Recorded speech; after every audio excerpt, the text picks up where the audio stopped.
প্রথম যে কোশ্চেনটা, সেটা হচ্ছে যে ভগবানকে কোন দিকে পূজা করলে তাকে পাওয়া যায় বা তাকে খুশি করা যায় বা তাকে প্রণাম করা যায়। আমরা নিজেকে বলি না বুদ্ধিজীবী মানুষ, আমরা খুব বুদ্ধিমান মানুষ, তো আমরা কখনো ভেবে দেখেছি যে শাস্ত্রে কি লেখা আছে? কেউ কিছু বলে দিল আর আমরা অমনি মেনে নিই, তাই না? কাউকে জিজ্ঞেস করুন, কেউ হয়তো কোনো একটা পক্ষ বা কেউ একটা বলবেন, বাবারে ভগবানকে তুষ্ট করতে গেলে তোমাকে কিন্তু পূর্ব দিকে মুখ করেই পূজা করতে হবে, তাই না? কাউকে জিজ্ঞেস করুন, কেউ বলবে উত্তর দিকে, আবার কেউ বলবে পশ্চিম দিকে, কেউ বলবে দক্ষিণ দিকে। অর্থাৎ এই চারটা দিকে কোনো না কোনো একটা দিকে আপনাকে বলবেই বলবে, সে আপনি যেই ধর্ম মতাবলম্বী হন না কেন, অর্থাৎ কোনো একটা দিক আপনাকে দিক নির্ণয় করবেই করবে, তাই না? অ্যাকচুয়ালি আসল রহস্যটা কি? আর শুধুমাত্র কি চারটাই দিক? ভগবান কি বলছেন, গীতাতে কি বলেছেন, বা অন্যান্য শাস্ত্রে ভগবান স্বরূপ তারা কি বলে গেছেন?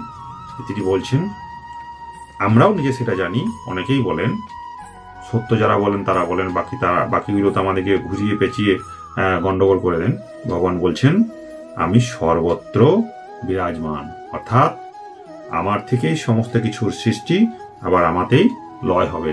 অর্থাৎ তিনি এই পৃথিবী কেন, এই ইউনিভার্সের জন্মদাতা।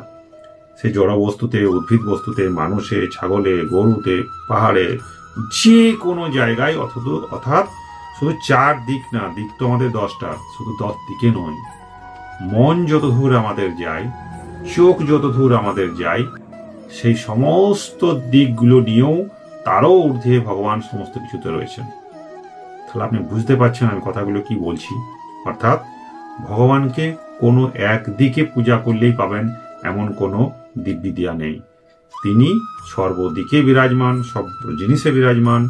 আপনার শুধু ভক্তি দিয়ে, নিজের শ্রদ্ধা দিয়ে তাকে প্রণাম করুন, তাকে পূজা করুন, ওতেই উনি কিন্তু খুশি হন, আর অন্য কিছু তো কিন্তু নয়। তাহলে কি প্রমাণিত হলো?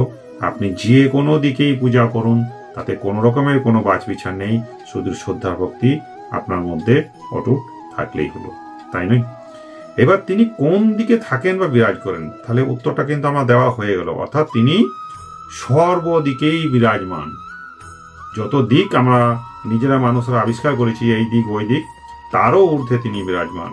অর্থাৎ সব দিকেই তাকে পাওয়া যেতে পারে, তাই না? আর